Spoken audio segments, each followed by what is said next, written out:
본받는 자가 되고 그리스도께서 너희를 사랑하신 것 같이 너희도 사랑 가운데서 행하라.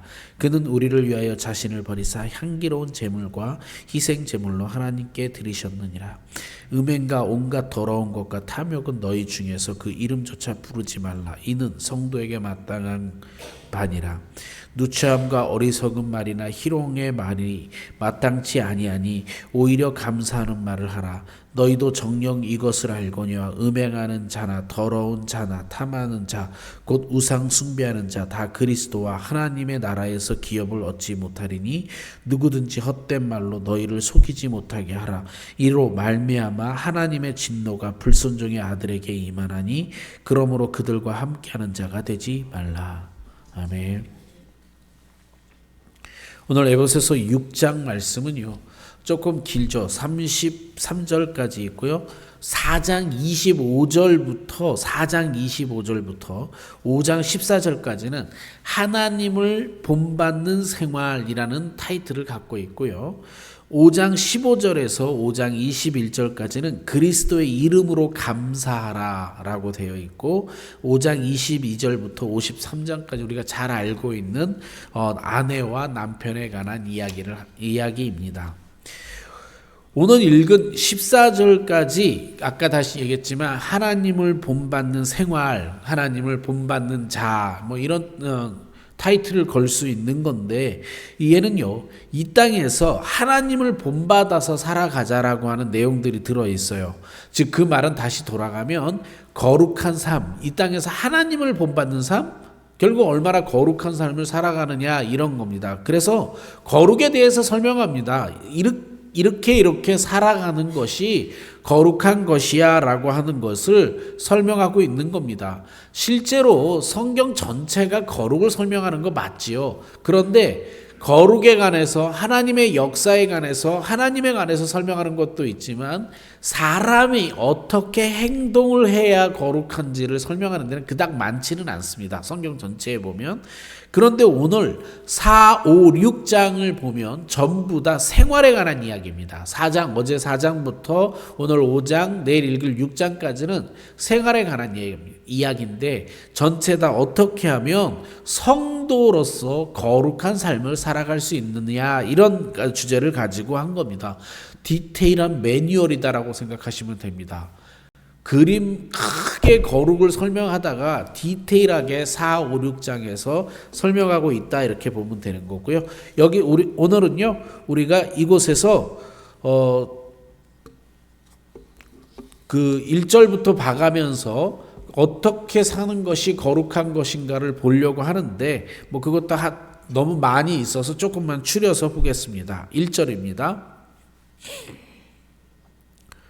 그러므로 사랑을 받는 자녀같이 너희는 하나님을 본받는 자가 되고 이렇게 되어 있습니다. 일단 하나님을 본받는 자, 여러분 하나님을 본받는 자라고 하는 게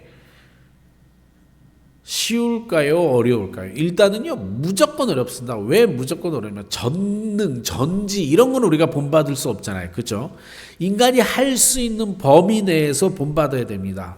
근데 인간이 할 수 있는 범위 내에서 할 수 있는 것, 그러려면 하나님을 잘 알아야 돼. 하나님을 본받으려면 하나님을 잘 알아야 돼. 하나님의 속성이 무엇인지 잘 알아야 됩니다. 근데 전능이나 이런 것들은 못 따라가니까 하나님의 속성 중에 가장 대표적인 게 뭘까요? 하나님의 속성 중에 가장 대표적인 거? 성경에 하나님은 뭐뭐뭐다라고 나와 있는데 별로 많지 않은데 요한 1서 4장에 아주 클리어하게 하나님이 어떤 분이 나와 있습니다. 하나님은 무엇이다 딱 나와 있습니다. 요한 1서 4장 16절입니다. 하나님이 우리를 사랑하시는 사랑을 우리가 알고 믿었노니 하나님은 사랑이시라. 하나님은 사랑이시라. 사랑 안에 거하는 자는 하나님 안에 거하고 하나님도 그의 안에 거하시니라. 다시요. 하나님의 속성 중에 가장 대표적인 거 하나님은 사랑이시라. 그런데 그분의 사랑 안에 거하고 내가 그분의 사랑 안에 거하고 그러면 하나님도 나의 안에 거하신답니다. 내가 그분의 사랑 안에 거하면 그분도 내 안에 거하신대요. 요한 1서가 그렇게 얘기합니다. 이런 생각은요, 다시 에베소서, 이런 생각 다시 우리 오늘 오늘 읽은 5장 말고 어제 읽은 4장 15절에 다시 이렇게 말합니다. 4장 15절 16절입니다. 오직 사랑 안에서 참된 것을 하여 범사에 그에게까지 자랄지라. 그가 머리니 곧 그리스도라. 그에게 자라야 된대요. 근데 그가 누구냐면 곧 그리스도예요. 그 다음 16절입니다. 그에게서 온 몸이 각 마디를 통하여 도움을 받음으로 연결되고 결합되어 각 지체의 분량대로 역사하여 그 몸을 자라게 하며 사랑 안에서 스스로 세우느니라. 여러분, 아까 하나님은 사랑이시라 내가 사랑 안에 거하면 그분도 나 안에 거한다라고 하는 걸 dwelling, 거하다라고 하는 거예요.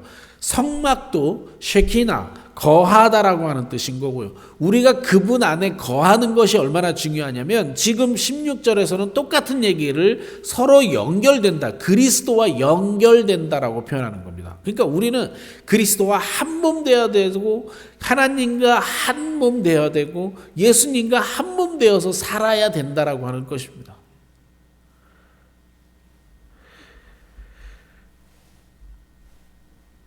그 다음에 그 사랑의 결정체에서 4장 16절에 보면 그 성자 예수님께서 성자 하나님께서 우리를 위해서 죽으셨단 말이죠.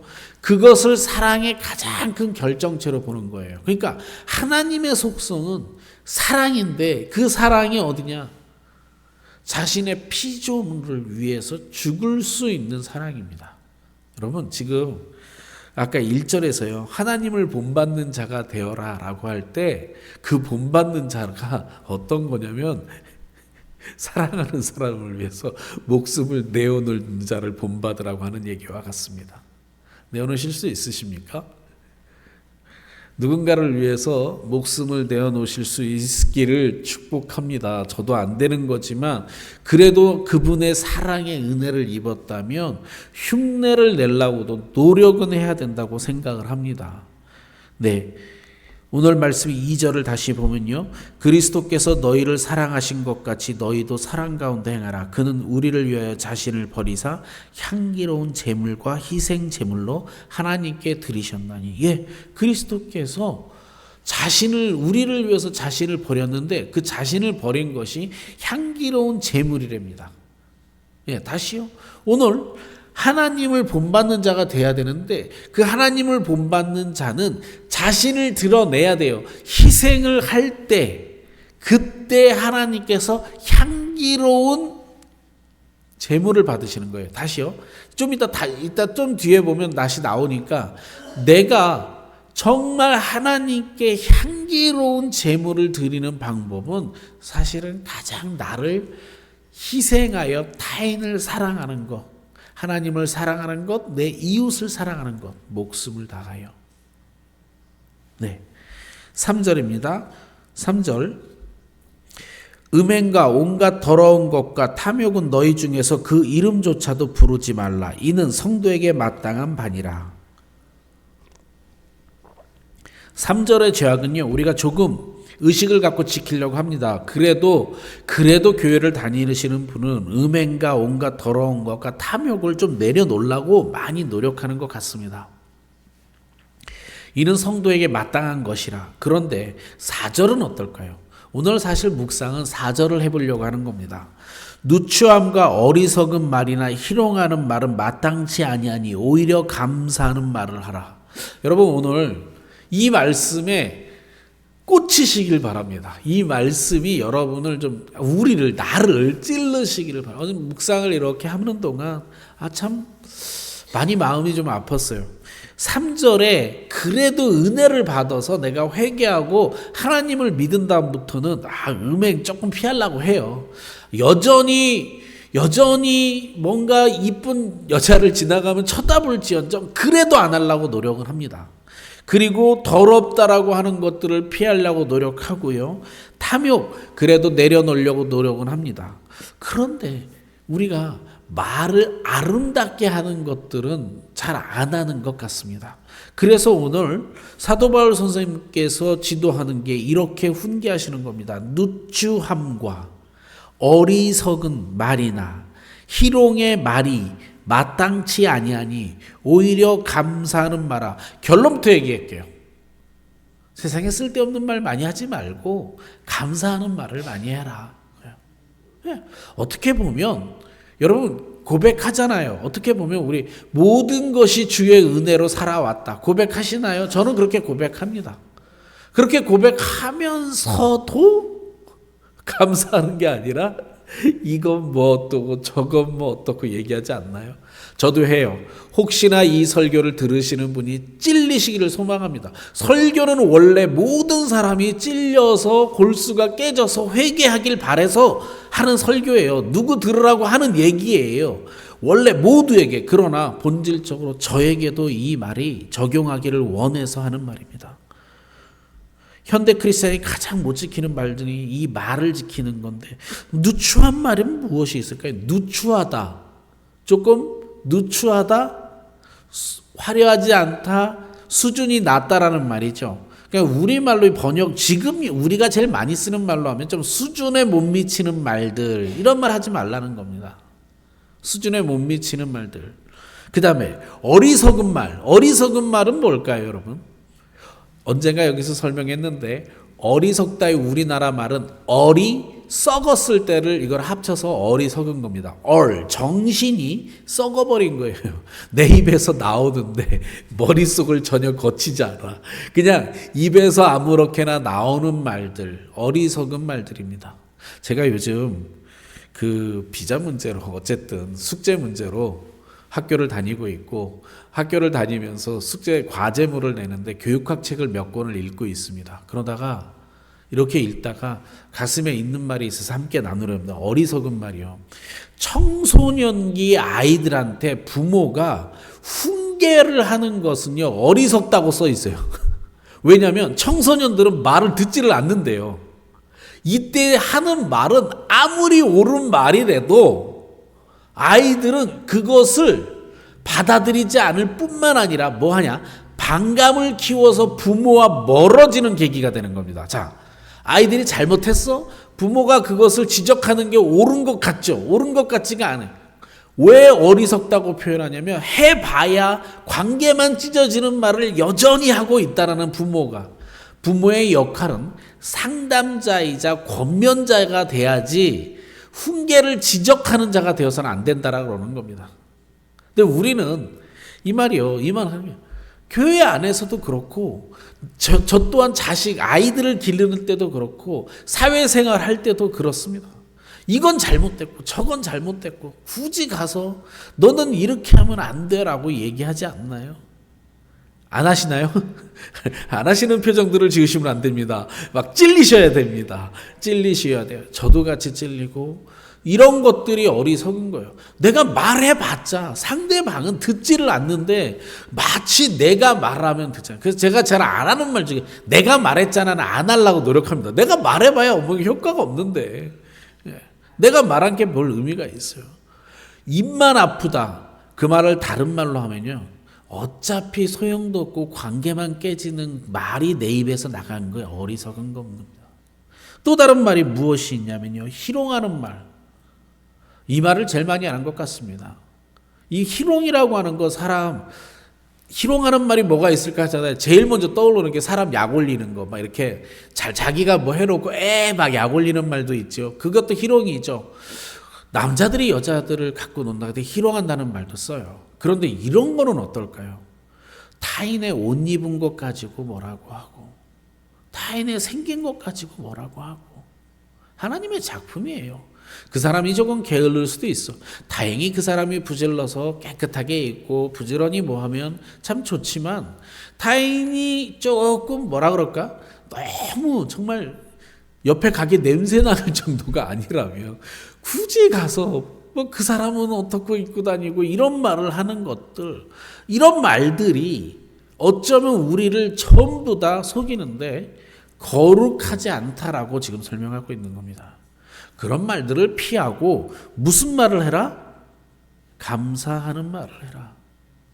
자녀한테 가서 제가 제일 잘 못하는 거예요. 내가 제일 못하는 건데 자녀한테 가서 감사하다는 말을 했으면 그 아이들과 나와의 관계가 좋을 거예요. 그죠?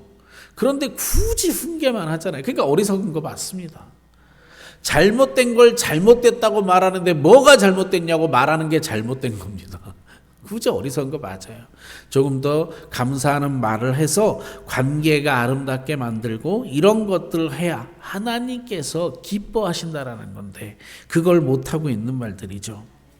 말에 관한 이야기는 성경이 너무나도 많습니다. 그냥 어느 정도 많다가 아니라 너무나 많아요. 그냥 생각나는 거 하나 있어서 딱 할게요. 잠언 17장 27절입니다. 말을 아끼는 자는 지식이 있고 성품이 냉철한 자는 명철하냐. 말을 아끼는 자가 지식이 있대요. 말을 아끼는 자가 지식이 있다. 예, 말을 너무 많이 하지 않는 것이 좋을 것 같습니다. 잠언에 그렇게 써 있습니다.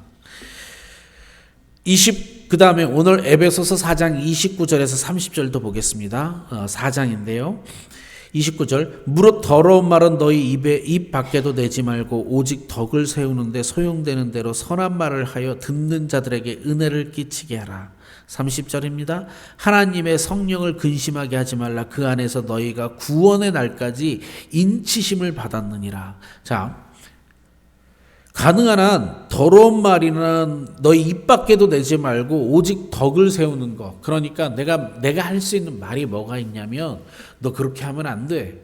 너 그거 잘못됐어. 아니, 말을 왜 그렇게 해? 뭐 이런 것보다는 넌 아름다워. 넌 훌륭해. 뭐 뭔가 참 잘했어. 라고 덕을 세울 수 있는 말들. 가장 좋은 말들은 사실 성경의 말씀을 하나님의 말씀을 나눠서 하나님께 같이 인도하는 이것이 덕을 세우는 가장 좋은 말이겠죠. 그런 다음에 소용되는 대로 가능한 한 선한 말을 하여 듣는 자들에게 은혜를 끼쳐라. 선한 말을 하여.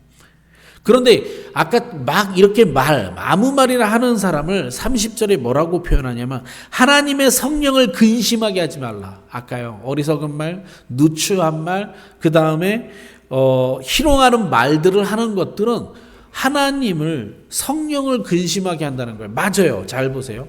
내 안에 성령님이 계신단 말이에요. 내가 하나님 안에 거하고 성령님이 내 안에 거하시면 내 안에서 나오는 말은요. 자, 이거 보세요. 지금 제가 하는 말은 내 입이 만들고 있나요? 내 머리가 만들고 있나요? 내 머릿속에서 만들고 있는 거예요. 내 안에서 만들고 있는 건데 내 안에 계신 성령님이 얼마나 불편하시겠어요? 제가 여러분한테 못생겼어. 왜 그렇게 옷은 입고 다녀? 왜 그래? 막 이런다고 한번 해보세요. 그건 내가 만드는 말인데 성령님께서 얼마나 불편하시겠냐고요. 말하는 것 조금 더 은혜스럽고 덕을 세우는 말이 아니면 하지 말아야겠다라고 작심하는 아침이 되었으면 좋겠습니다. 결심이 아니에요.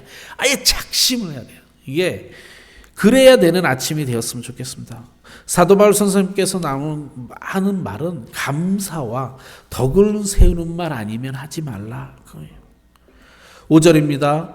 너희도 정녕 이것을 알거니와 음행하는 자나 더러운 자나 탐색하는 자, 곧 우상 숭배하는 자는 다 그리스도와 하나님 나라의 기업을 얻지 못하니라. 5절이 조금 특이하게 여러 번 읽어봤는데요. 정녕 이것을 알거니와 음행하는 자나 더러운 자나 탐색하는 자 모두가 곧 우상하는 자라는 거예요. 그러니까 음행도 더러운 것도 탐하는 것도 전부 다 우상 숭배라는 겁니다. 우상 숭배하는 것, 그건 다 그리스도의 하나님 나라의 기업을 받지 못한데 이거를 한마디로 우상 숭배로 정리하고 6절에는 누구든지 헛된 말로 너희를 속이지 못하게 하라. 이로 말미암아 하나님의 진노가 불순종의 아들에게 임하나니. 자, 헛된 말로 너희를 속이게 하는 것. 누가 혹시 나한테 와서 나쁜 말을 했다고 너는 나쁜 게 생각 안 나는데 너는 못생겼어 이렇게 저한테 얘기한다고 생각해보세요. 못생겼을 수도 있고 잘생겼을 수도 있어요. 그러나 진짜로는 나는 하나님의 작품이란 말이죠. 그런데 제가 그 사람이 못생긴 거에 한 말에 영향을 받아서 내가 흔들리면 나는 속는 겁니다. 못생기면 어떻고 잘생기면 어떻고 정말은 나의 존재는 하나님의 자녀라는 거죠. 그렇죠? 그 사람이 나한테 뭐라고 얘기했던 나는 하나님의 자녀입니다. 그런데 그거에 그 사람 말에 흔들려서 나는 그런 존재인가 봐.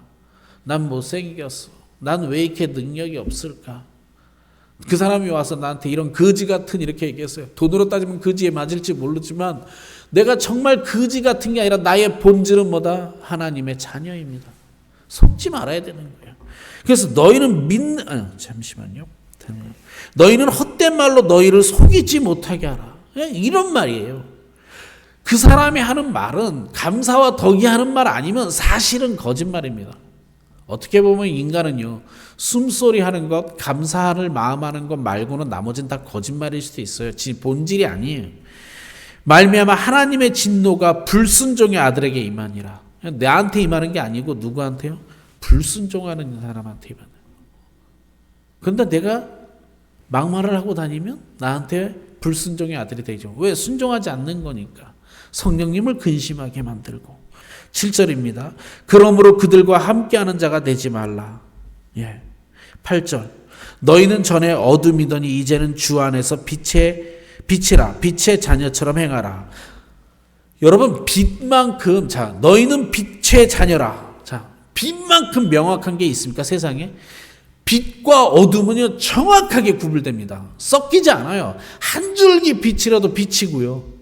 그죠? 섞이지 않습니다. 빛과 어둠은 명확하게 구분됩니다. 섞이지 않아요. 이걸 사도 바울 선생님이 고린도 후서 6장 14절에 이렇게 얘기합니다. 오늘 다시 7, 8절 읽어보고 고린도서를 다시 읽을게요. 오늘 7, 8절.